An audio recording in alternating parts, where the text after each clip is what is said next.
Hi, I'm Justin Barrett, president of Blueprint 1543. And I am Ana Avila. Welcome to this Integrated Life, a podcast for those who seek to engage with life's biggest questions using the tools of sciences with theology. Welcome, Justin. How are you? I'm all right. How are you? I understand you've been to my fair country recently. Yes. I went to Miami. It was really hot. I didn't appreciate that. I wasn't wearing the right clothes. I don't know what I was thinking. I don't know what I was And you thinking. were in Miami. Why? Because I was presenting my new book, Lo que contemplas te transforma. You're transformed by You that mean to which this you yield book? or something. Oh my goodness, Oh, you have it. I That is so do. exciting. Yeah, it's great. It is. You've done some Thank really you good so work there. much. This is your Thank you. second book? Yes, my second Yes. So, book. well, congratulations. Did you sell lots Thank of you. copies? We actually sold out every copy we brought to the event. Well, there were many because distribution thingies are not the best, but we brought about 50 copies and we sold them all. It was really exciting. Yes. Well, good for you. It's good stuff. You've done a really nice job with the book. I am a little irritated with you, though, I have to confess. What? Why? Well, because this is your second book. I've written a whole mess of books. I've been at this a lot longer than you, and you're a better writer than I am, and it just doesn't seem Oh, right. oh no, that's too Yeah, kind. That's not no, true. no, That's not true. you're very good. Thank You, you so much. And thank you for endorsing the book. That really meant a lot. no, I mean it. This is valuable stuff that we need to be thinking Thank about. you.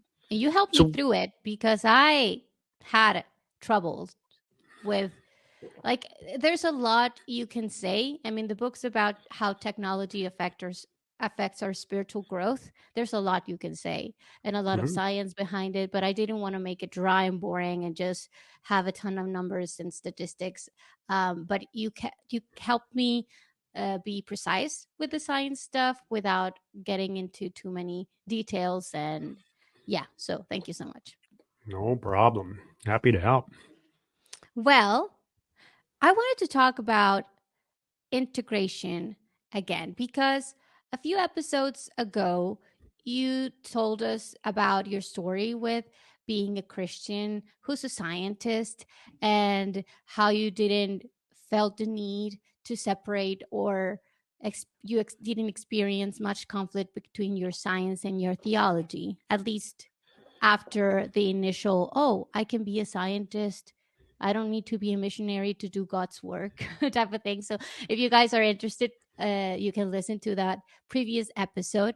But I thought um, we could talk a little bit more about that, helping people out who maybe are already in the sciences and they want to stop that separation they've created for themselves and start to become more integrated. But for those who are just joining us and have no idea what we mean by this integrated life, why don't you tell us what it means to be an integrated person in this context as Christian scientists? Yeah. So what we mean by integrated here is, um, well, it's to let uh, your all the and simply all the bits of yourself to sort of merge together. I mean, think about when you're making, I don't know, if you bake, you've got to integrate the yeast into the flour. And once Yes. it's integrated, it infuses the whole of the loaf of bread or baking soda or whatever you're using as your leavening. You want to fully integrate certain kinds of ingredients other than so you're not just sprinkling things on top. It's not like that. Mm-hmm. It's integrated. It infuses throughout. Um, and we want that to be the case. We want our faith to infuse our scientific work as well. And we want our scientific work and what we're learning from that to make contributions to the rest of our lives. That's what it means to be integrated, is for there not to be any hard boundaries between my life as a scientist or a sciencey person, somebody who values the sciences, um, and my Christian faith. We want them to sort of flow together and become one whole instead of a bunch of parts. So that's the sort of general metaphor on a broad level. How's that? You want me to say more? You want me to say less? I I say less. I already might said it. sound weird for a lot of people. This might sound weird, like letting your faith affect your science. It sounds like something negative, something you don't want. So Right. maybe you should tell us a little bit about why we should want that, why we should stop trying to separate the thing, because it almost, most people think that to be the actual objective scientist, you need to set aside all your biases, which include your religious convictions. So maybe clarify that for us. Well, yeah, I'd be happy to. Excuse me. Um, well, we need to start with, uh, I think, built into that assumption that somehow to do science, you have to partition off all of your values, all of your other commitments. Well, it's a confusion about what it means to do the sciences, first of all, Mm. and that might surprise people because you're right. We were sort of taught from grade school that doing science is this objective, or at least it's a method for trying to get at objective truths in some sense. Um, Most careful observers and those who write about the sciences, historians and philosophers of science in particular, would say that's just not how it actually works. Any science is doing inquiry about the natural world from a particular perspective to begin with. Uh, in fact, the very foundations of doing this thing we call the sciences, or I sometimes call the modern sciences, to distinguish from just uh, careful observation of the natural world, which has been going on for a long time. But this sort of thing that we usually call science nowadays is built on certain kinds of philosophical assumptions, or you might even think of them as theological assumptions, that you can't just get rid of, or you get rid of the science itself. So I know this is a little heady, this is a little abstract, but bear with me. It's there. So and you, if you are a scientist and you're hearing me talk about this, you with a little reflection, you'll see that this is true. So one of the things that we scientists assume, for instance, to even get started, to motivate our thinking about the natural world and exploring it out there, is that it exists. That is Now, something we need to, yeah, be. I think we usually assume that, and Yeah. but it is the case that not all people actually assume that there is a Hmm. real world out there. That is a particular commitment. In the jargon, it's a metaphysical commitment. It's a metaphysical commitment that's at home with Christian theology, and it's at home with other kinds of worldviews, but it's not at home with all worldviews. And it's an assumption. The sciences don't show us that there's an external world. They assume that there's an external real world out there.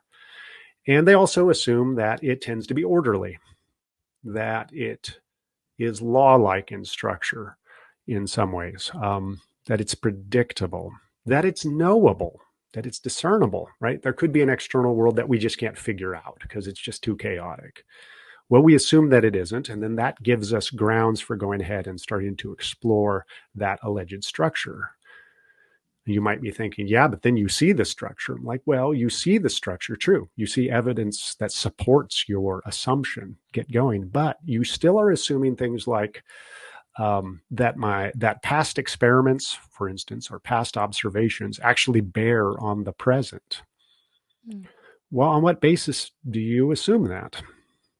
Because the past seems like the present. Yeah, seems like. That's all it does is seem like.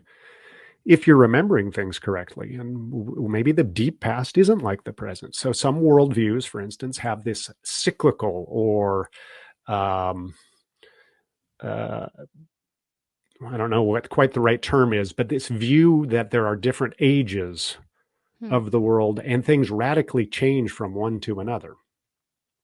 And so the past isn't like the present and the future won't be like the present. So even if you did science for today, it's you can't guarantee it'll actually tell us anything about what'll happen 100 years from now. Well, that would be really surprising. Those are pretty abstract. But it's also the case we have to have an attitude of what is knowable to a human mind. So it could be that some of the most interesting things about the natural world are actually inaccessible to the kind of minds that we have. Well, that might sap some of your motivation doing scientific work. If you try as hard as you want, you're never going to figure it out. And you don't have to be a science skeptic to have versions of that view. Sir Martin Rees, who is the astronomer royal, I think they call him, or royal astronomer or something like that. British, they have funny titles in that's fun. That old-fashioned country. Martin Rees wrote a really interesting book, but also an article. You can find it in The Atlantic from a few years back, where he makes this point that it could be the case that certain areas of the sciences are accessible and understandable to human minds with enough work, but maybe others just aren't, because the kinds of minds we have just don't fit those areas.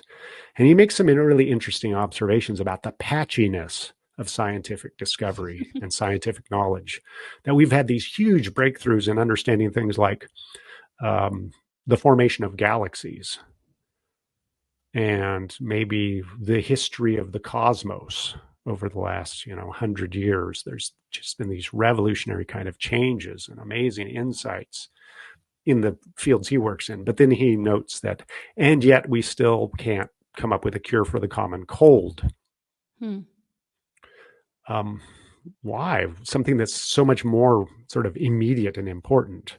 And he makes some observations about certain areas of the natural world, especially those that are around humans, are actually really complex.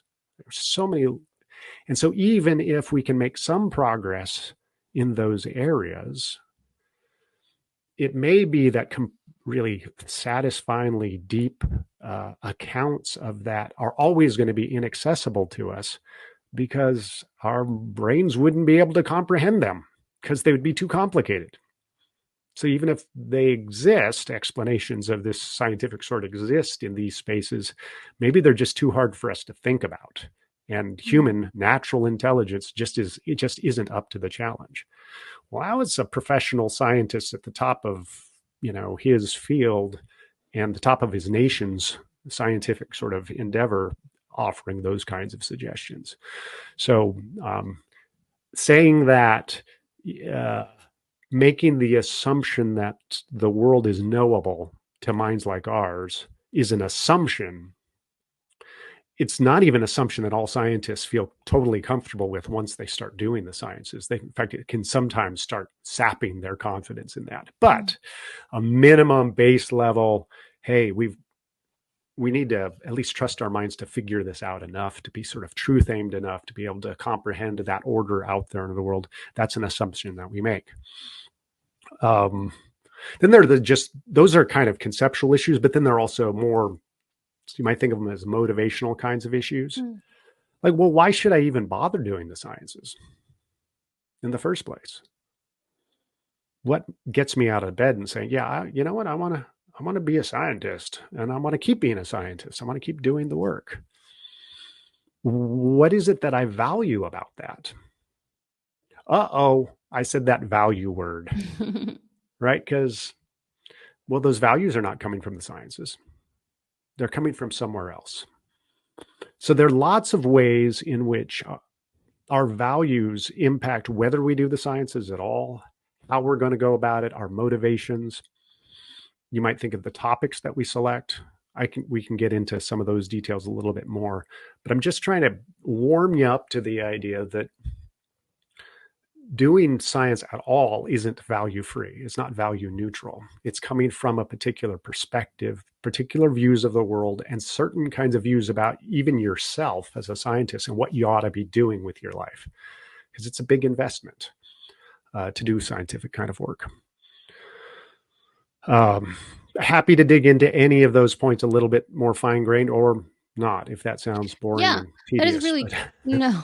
But I love it. And the thing that comes to mind and that some people might be hesitant about is that can we bring too much of our values into the sciences? Because maybe that's the thing we're seeing right now. Before, maybe it was a lot about, yes, let's try to keep it objective. Don't talk about what you believe in. Don't talk about why you are doing the thing you're doing. If you think there's a supernatural world out there, or that there's I don't know, theological reasons for you to do the work you're doing, fine, but just keep quiet about it. um but now maybe we are seeing people who are very convinced about certain values trying to silence research that might uh, go contrary to those values they have. um, yeah, trying to quiet research, or if certain results come up, it's like you try to explain them away because it doesn't fit the pervasive narrative we're trying to convince the world of, or whatever. So that can go south too, like trying to impose your value system on the science. So maybe talk a little bit about that, how these values, of course, we bring them to the table because it's impossible not to, even if you keep quiet about it. But then what happens when they dictate the way you do science to the point that you are not doing good science?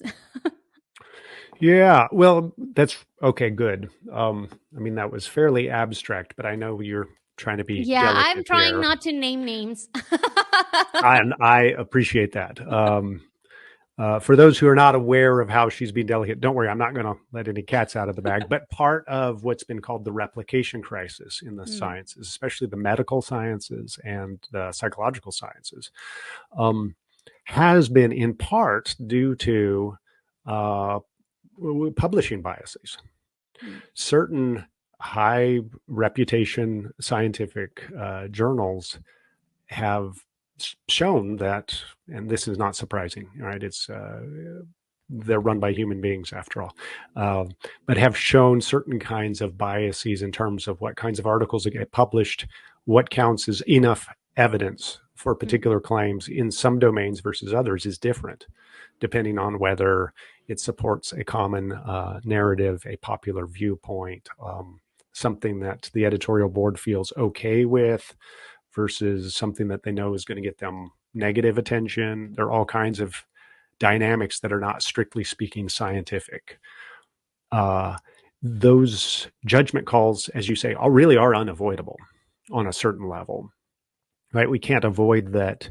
It's a judgment call whether or not there's enough evidence for a particular claim to go ahead and sort of put it out there in publications. Somebody has to make those judgments, or at least, a number of people somehow collaboratively have to make those judgments. And it would be very difficult for us to not be influenced by the broader uh, narrative in which those findings fall.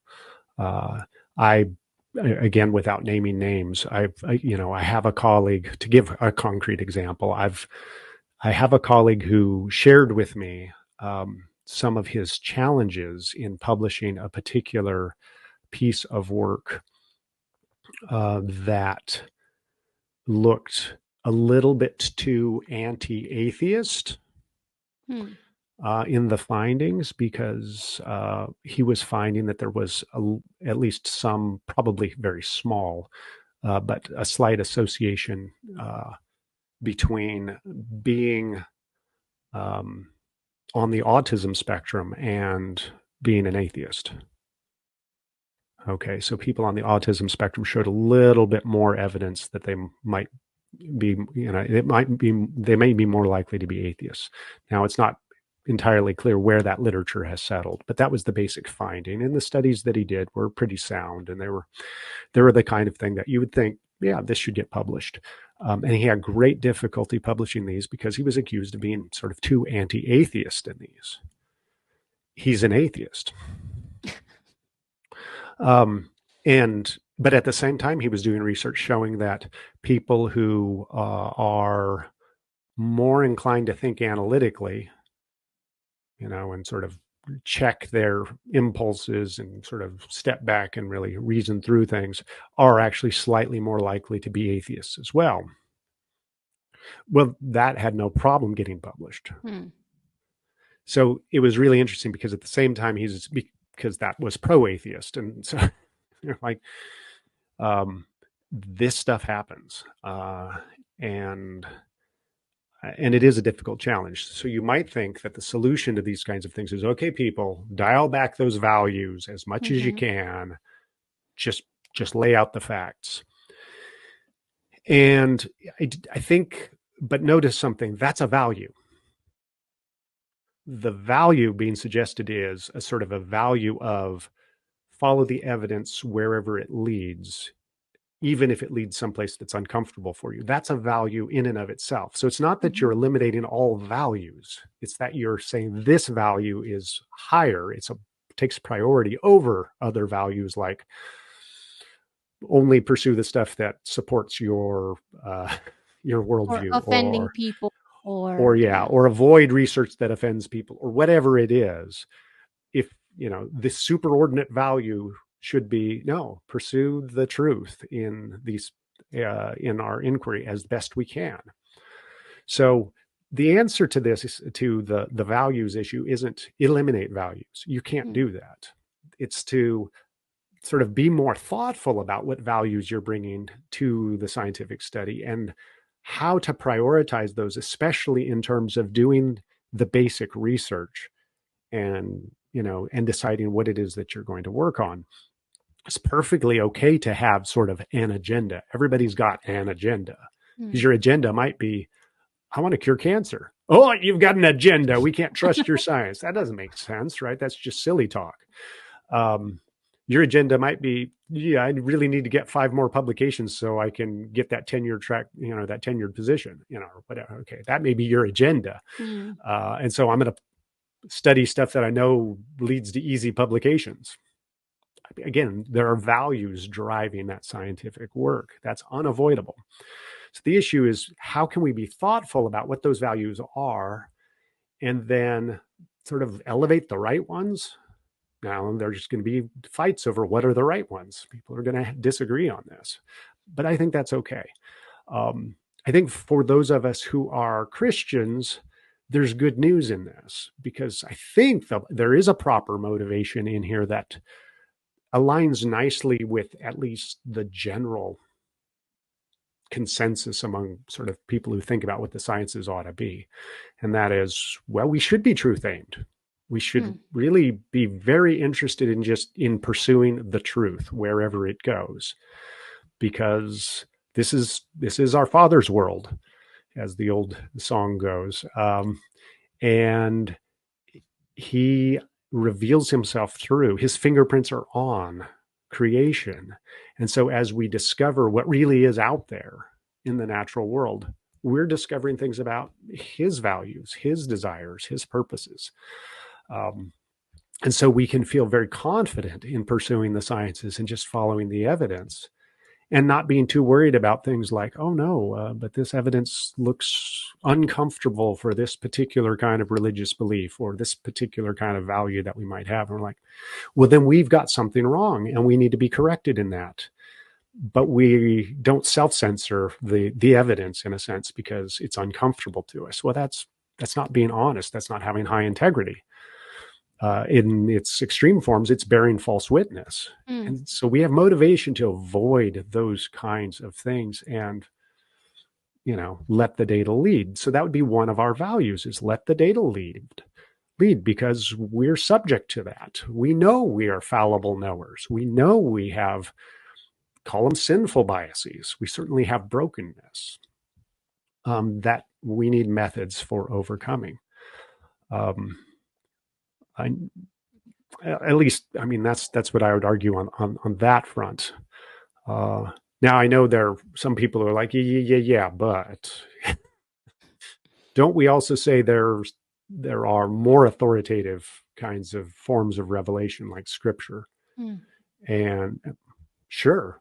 But when you start saying, now I'm going to try to figure out how the scientific finding and my understanding of scripture go together, well, I'm not doing science at that point. Mm. I'm doing something else.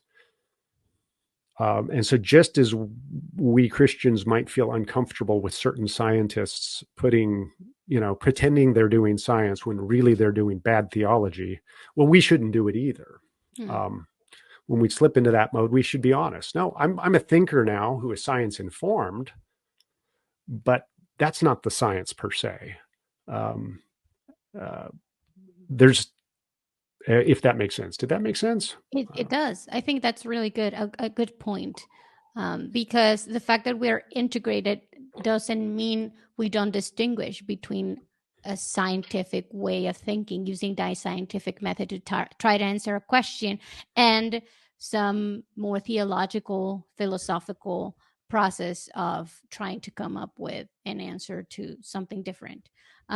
So I think that's important to have that distinction. And I wanted to ask you, what would you say to that person who's listening to this and says, okay, this is very interesting. I've been a Christian for a while, I'm a scientist, and I understand that I cannot be value free in my science, and I would like to start becoming more integrated. Where should one begin? I've been separating my faith and my work as a scientist for so long, I don't even know how to start thinking about integration. What would you say? I would say first and foremost, make sure that you are growing in your faith, that you are Mm. investing in that as much as you're investing in your sciences in some ways. Because to be integrated, you need to have something to integrate. So if we go back to our baking metaphor, if you're trying to figure out how the yeast can go into the dough, you have to have dough. You can't just have yeast. And you want your dough to be high quality stuff, right? If you Mhm. want the bread to come out, you can't just worry about the quality of the yeast. The quality of the yeast is important, but you got to have good everything else too. So let's invest in that. So, kind of step one, uh, make sure you have good biblical and theological literacy, you might call it. Make sure you do have, of course, not expert level kind of understanding of the Bible or expert level understanding of Christian theology, but a certain amount of fluency or comfort in those spaces. When I see scientists who are Christians try to sort of make sense of how doing scientific work fits with their faith, and they don't have a very strong understanding of Scripture, they often make some embarrassing mistakes. Mm. Embarrassing for them, I think, but embarrassing for the church too, all of us. Yeah. Because and they make some um, and I think they frustrate themselves unknowingly. Mm. For me, for instance, as a problem solving analytic type of person, I find it easy when I'm reading the Bible to turn the Bible into a puzzle that I need to Mm. solve or a code that I have to decode because I'm so used to that, right? Getting a data set and trying to figure out, okay, how do I make sense of this data set? What strategies can I use to sort of dig in and figure out what's going on in the data set? Well, the Bible's a data set. I need to figure out what the strategy is to get in there. And like, no. The Bible is revelation. God Mm. is giving us a message, um, the gospel, the good news, a message through this form of revelation. And we need to understand what that is. But every little bit of the Bible isn't, a corner of the data set that I need to figure out exactly how it works. And if I take that stance of this is a puzzle for me to solve, I've I've put myself in a wrong relationship with God's Mm. revelation. It's like now it's something for me to achieve and accomplish is a solution to the problem. Um, I had a biblical studies colleague once who used a really vivid and uncomfortable metaphor about this. So he taught Bible. Okay. And he said one of the challenges of being a biblical theology professor and teaching this is it can end up being a little bit like you're dissecting a frog, right? Except the frog is scripture. Mm. And the frog that you have cut open and sort of taken the parts open and you've laid it out and stuff has authority over you. And so the frog sits up and tells you what to do. Well, it's hard to take that seriously because you've been cutting it apart. Your agency is doing the slicing and dicing and the analysis, right? So that's a long way of saying we increase our biblical literacy and our theological sort of acumen, but do it in a way that isn't slipping into this. It's another puzzle for me to solve. We have to have the right kind of stance towards scripture so that we're open to what does God want to say to me through this? How is he revealing himself and his desires for us? Not, okay, how do I make sense of Genesis chapter 4 in light of Genesis chapter 7? I mean, those can be interesting things. And I'm not saying don't figure it out. I'm just saying don't let that become an obsession. Like I have to figure out all of these little pieces, or it's like, no, that's not the right approach. So that's my first advice anyway, because I know I feel subject to that tug too. I kind of geek out and go, ooh, what's going on here? Like, yes, but calm down. Let's realize why we're doing this. So good biblical and theological literacy. And then there's a little bit of understanding what it means to do science too. So we've already been talking about it a little bit. There's a little bit of philosophy of science that's helpful. I think what I find is the most helpful part is realizing that there is no one scientific method. And doing scientific inquiry is not value neutral. It's not value free. And so what that does is it opens the door for me really thinking about, okay, how do my values inform how I do the sciences? And are those good ways? Can I improve upon that? And to help myself think through that, there are sort of 5 big questions that I want to periodically be able to ask myself and have at least a reasonable answer to, or at least wrestle with intelligently. 5 questions. One of those is, why do science at all? Kind of.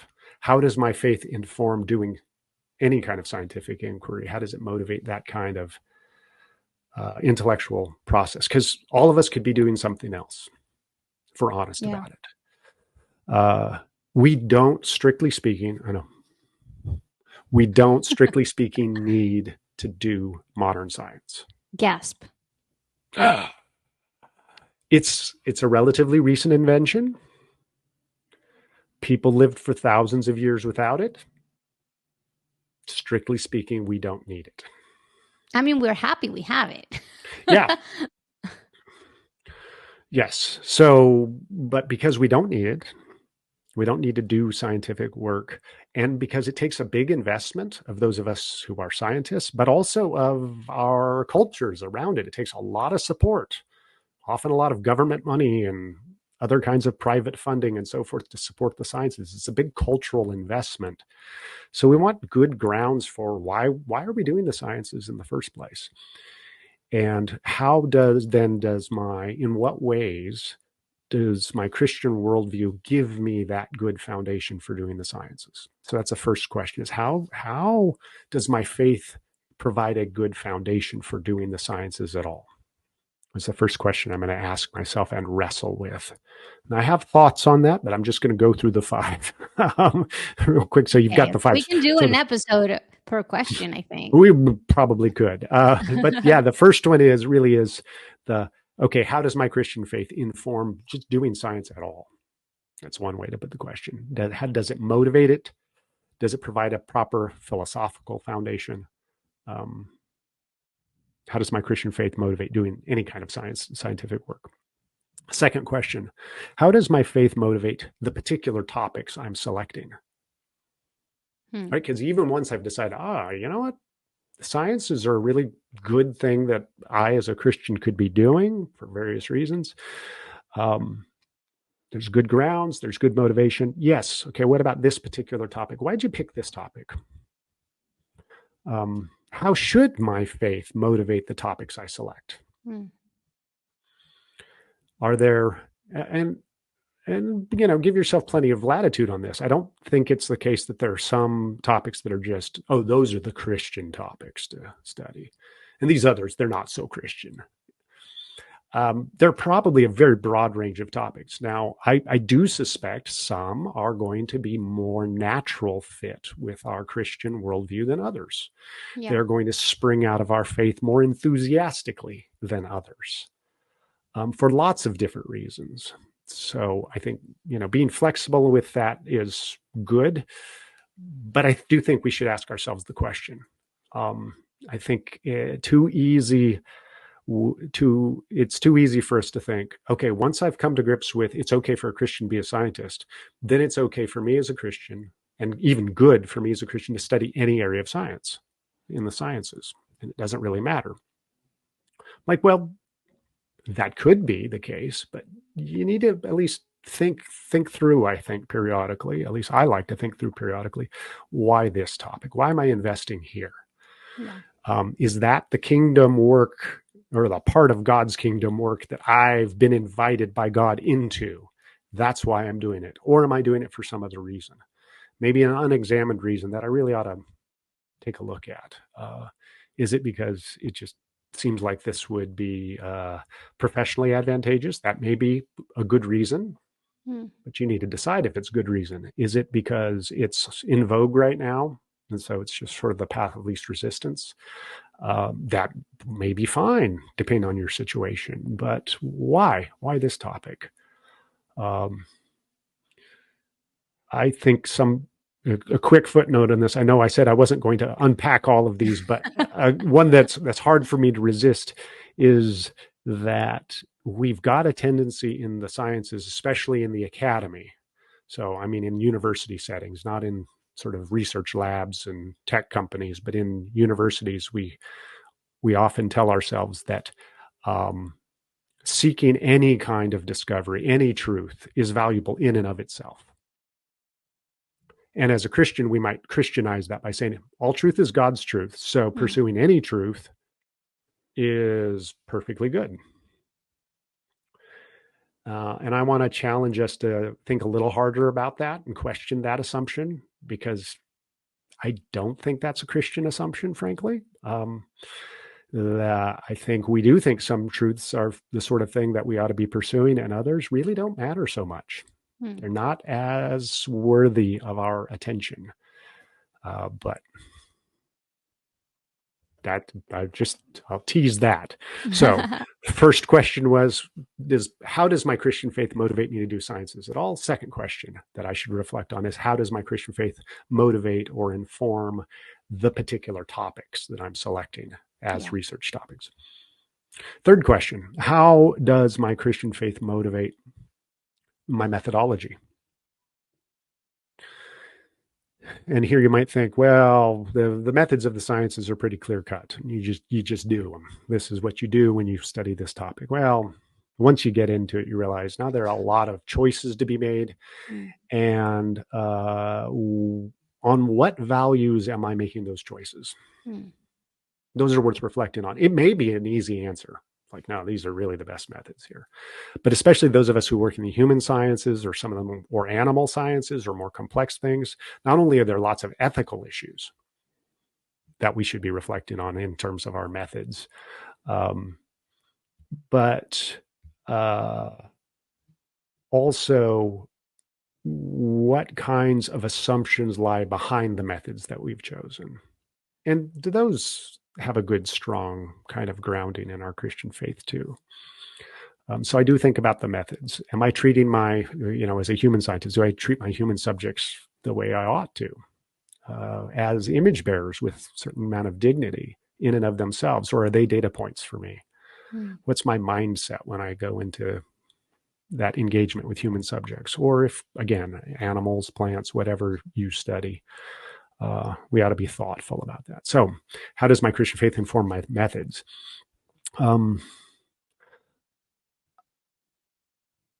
I guess I could add to that, and also our statistical analytic methods, how we sort of analyze our findings and so forth. Are we using best practices there? Are we honoring our audiences as we present those findings and being truthful to them? Are we massaging data? Are we, p hacking or whatever the latest in vogue kind of naughty thing you ought to be doing is, or should not be doing, sorry, is, and so forth. So methods.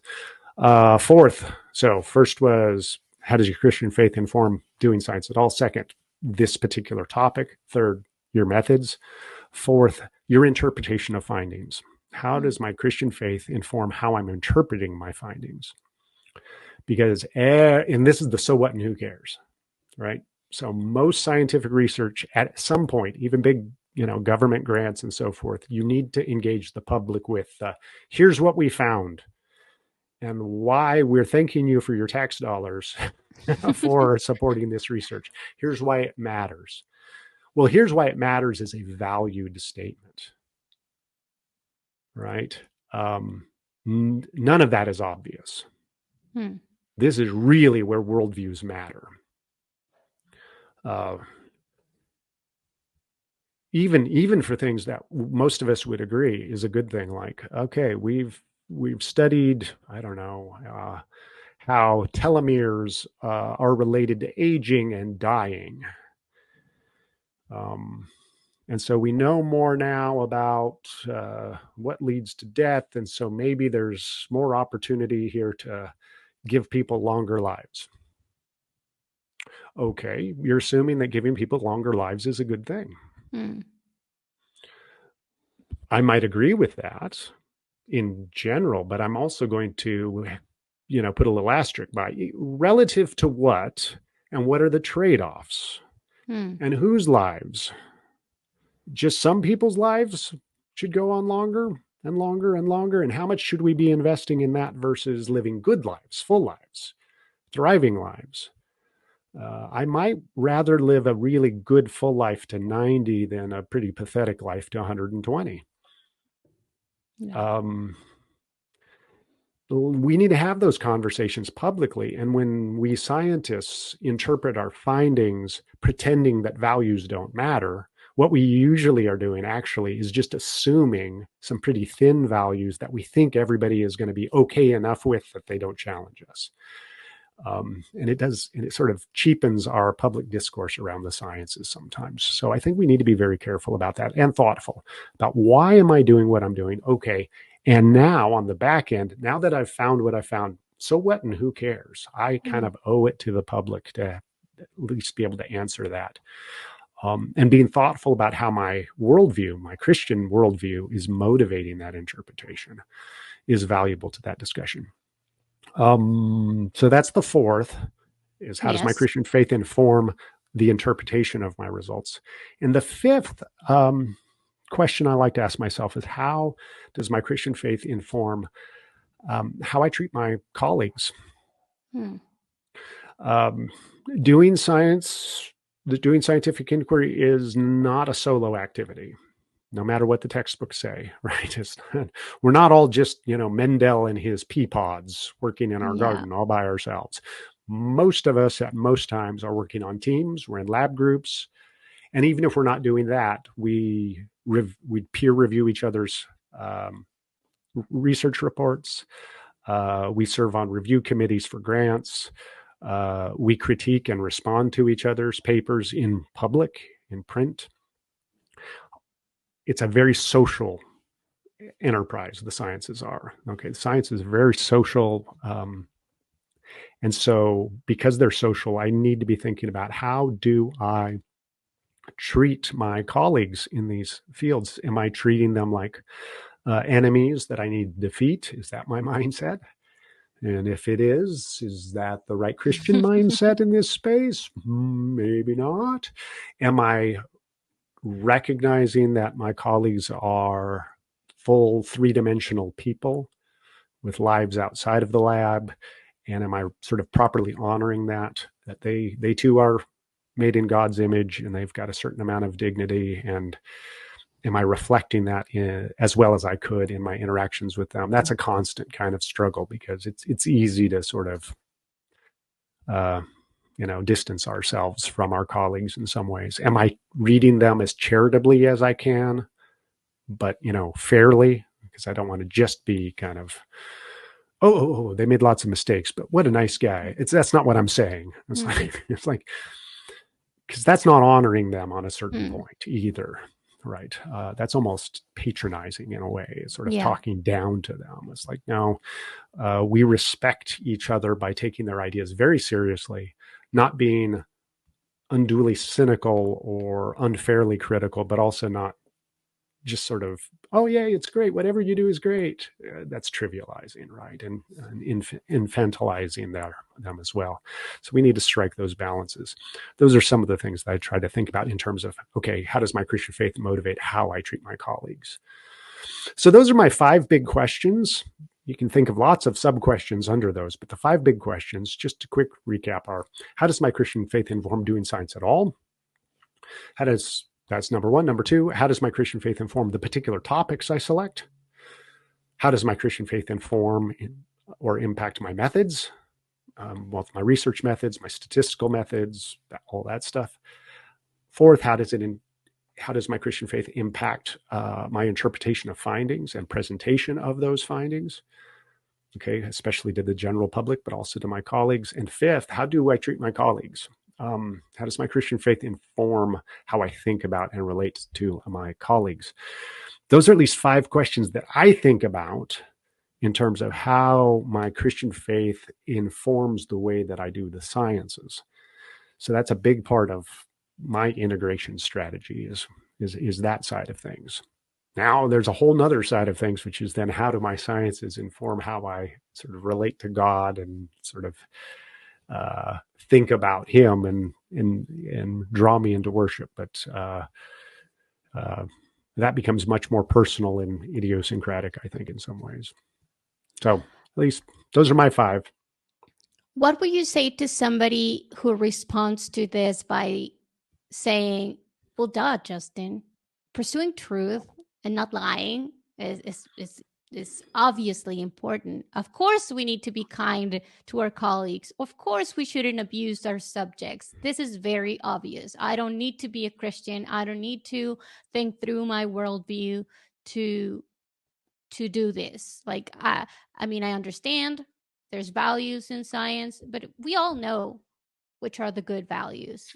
Some people don't walk on those values, and we call them out when we find out, or at least they gossip about it because they're root scientists and everybody knows it. So we know what is good and right and true. So this is not necessary for each individual Christian to, or person of faith, whatever their faith or their philosophy even might be, to think through these things. This is too obvious. What would you say to that? Wow. I want to meet this person and I want to be more like them, because clearly it's easier for them than it is for me. And so, that's great. I should be clear. I don't think I need to ask myself these 5 questions every day, or even maybe not even every year. But I think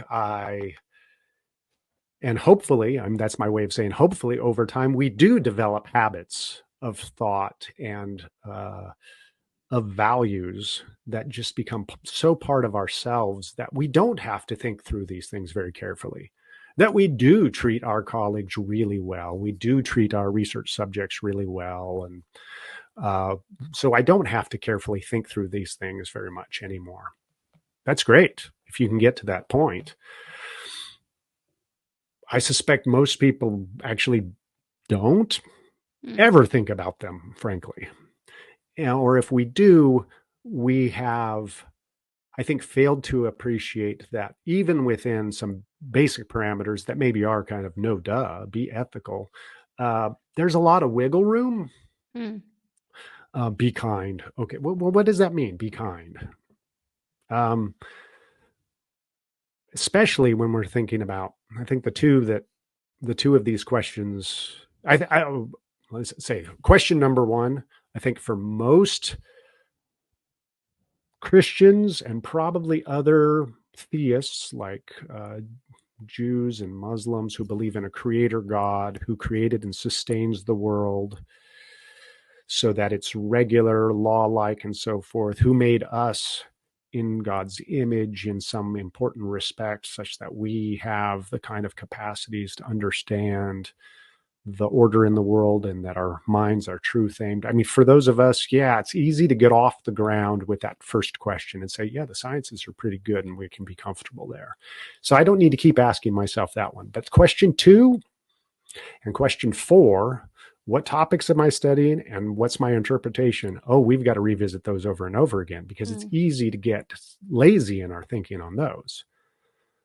Like I suggested earlier, somebody could say, oh, come on, all truth is God's truth, so I can study anything I want. But should you study anything you want? Is there something better you could be doing with your time? Have you seen Jurassic Park?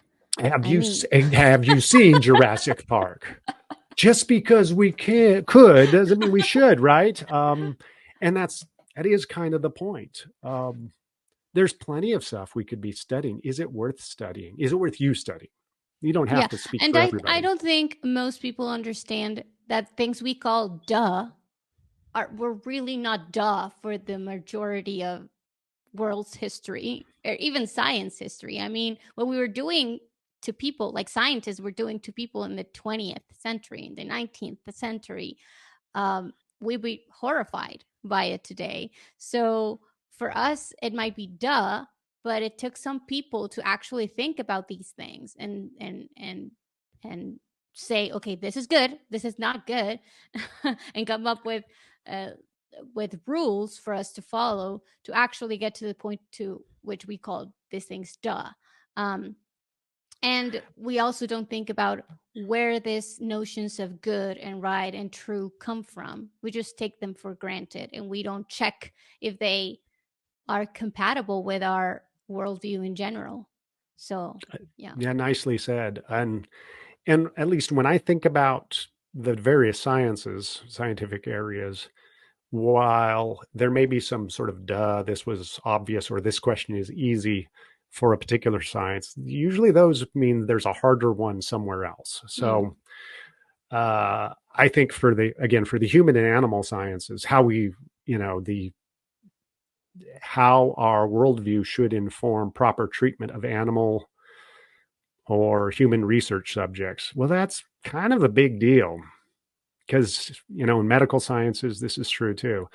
Lots of horrible things have been done that have not been carefully thought through. So you're absolutely right about that. Now, the astrophysicist is going to say, oh, well, it's easy for me. I'm just looking through a telescope here, or I'm just doing, whatever it is that they're doing. I don't have to worry about that stuff. Okay, yeah, that question's easy for you. Maybe. But question two about why you should bother to do this in the first place, I think is harder for you. You monster. Because it's easy for the medical scientist to say something like, there's a terrible disease. God is the great healer and doesn't like disease. This is not part of his vision for a restored world. I'm fighting this disease. That's why I'm studying it. Okay, that sounds pretty convincing. Stars are pretty, Justin. Stars are pretty. Or I don't mean to pick on my astronomer, astrophysicist friends. I'm just saying it's not as obvious. Yeah. Or, oh, well, we need to put somebody on Mars. Why? That's an enormous investment of resources, of lots of brain power and effort. We've seen the movie The Martian. Yes, it's a good movie. But why invest there when we could be investing in other things? There are opportunity costs every time. You are a brilliant person, astrophysicist. Can your brilliance be better put to work somewhere else? Maybe not. Maybe you're exactly where you need to be. I'm just encouraging that kind of reflection. There's no duh about this because you could be doing something else. Yeah. Um, and it's worth reflecting on periodically. And the reason it's worth reflecting on periodically is that's also part of what's going to make you, as a scientist, a whole person who feels conviction and motivation when times get tough, when those findings are not coming easily, when you're really having to slog it out, because not all of doing science is glamorous and sort of fun and exciting. There are going to be hard times, and you need to know why you're doing it, or you're not going to stick with it and do good work. And it's going to help you bring the joy out of it. It's going to help you appreciate why you're doing what you're doing, which would prevent burnout and other kinds of sort of just general dissatisfaction. So it's really good for us to reflect on these things, even if at first it seems like a duh, because stars are cool and because we need to know. Why do we need to know? Why do we Yeah. need to know? It's always worth asking. Why do we need to know? Um, I hope we have better answers then, because knowledge is good for its own sake. It's like, really? That, but again, you could be investing in another area of knowledge that's good for its own sake. You still have a decision to make. It doesn't solve the problem. So I guess that's part of my pushback on the duh. It's obvious. It's like Yeah. I think that's good pushback. one or more of these five might be duh. That's okay. Are all five? I'd be suspicious that they're all Nice. that obvious for you. But Nice. I think you touch a little bit on this right now, but maybe closing with why is this effort, this thinking worth it? Like, how does a scientist who's a Christian life changes when he or she takes the time of reflecting on these questions and try to live a more integrated life? right, yeah, I do think that it's good for the scientist. So we'll start there. An integrated life is a good life. Why? You know your motivations. You understand yourself better. You understand how your work as a scientist is part of your broader self, your broader values, the things that are really important to you. And that aligns the different aspects of your life. So there's research that shows when our day-to-day motivations support each other as opposed to conflicting with each other, we have better mental and physical health because it reduces stress and dissonance in us. So being integrated means straightening out all of these sort of smaller motivations, um, knowing why it is we're doing what we're doing, that doing our scientific work can be an act of, yes, worship and obedience and participation in God's kingdom work, which are these sort of bigger values for us, then makes us healthier. It makes us happier. It's going to make us do better work. So it's good for the scientists to be integrated. But I think it's also good for the world to have more integrated scientists. Because when we're not paying attention to how our values can positively inform our scientific work in these various ways, by helping us identify topics that maybe somebody hasn't otherwise noticed because they're working from a different worldview. So that topic doesn't matter to them as much. Or people are drawing the wrong implications or applications from scientific finding, or just not necessarily the wrong ones, but different ones because they're coming from a different worldview. If we're not aware of how our values impact those, we may be missing out on some important areas of scientific discovery and scientific application. That's really good for the world too. We're missing out on that potential, diversity of viewpoints that then can inform the sciences and can broaden the kinds of work that we're doing. So the world misses out if we're not well integrated scientists too, because then all voices start sounding the same instead of, us to bring a little bit of something special to the enterprise. So yeah, I guess that's where I would close, is that integration is good for us as the scientists. It's good for the world because of the better science that we end up producing. Beautiful, Justin. Thank you. And thank you all for joining us. We'll see you next time. Bye bye.